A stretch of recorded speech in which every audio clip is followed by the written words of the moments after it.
ரோகிணி அடுப்படியில சமைச்சுக்கிட்டு இருக்காங்க. மீனா கேக்குறாங்க, என்ன ரோகிணி நீங்க சமைச்சுக்கிட்டு இருக்கீங்க? ரோகிணி சொல்றாங்க மீனா கிட்ட, எனக்கு நான் சமைச்சுக்கிட்டு இருக்கேன். ஆன்ட்டி ஆர்டர் போட்டிருக்காங்க. இத பார்த்துட்டு ஸ்ருதி சிரிக்கிறாங்க.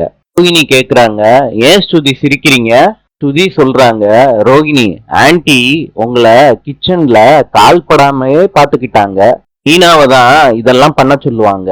இன்னைக்கு ரோகிணி உங்களை டிபார்ட்மெண்ட் மாத்திட்டாங்க போல இருக்கு ஆன்ட்டி. ஃபேவரட் மருமக இப்ப சோறு சமைக்கிற மருமகளா மாறிட்டீங்க. இத சொல்லிக்கிட்டு ஸ்ருதி சிரிச்சுக்கிட்டே இருக்காங்க. ஸ்ருதி சொல்றாங்க, கடைசியில உங்களோட ஸ்பெஷல் போஸ்ட பறிச்சுட்டு ஆன்ட்டி கிச்சனுக்கு அனுப்பிட்டாங்க. எப்படி இருந்த ரோகிணி இப்படி ஆயிட்டாங்க. நீங்க எழுதின கதைக்கு முடிவு வந்துருச்சு அப்படின்னு சொல்லிட்டு சிரிக்கிறாங்க ஸ்ருதி. இதை கேட்டுட்டு மீனாவும் சிரிக்கிறாங்க. ரோகிணி கடுப்பாயிடுறாங்க. நாளை சந்திப்போம்.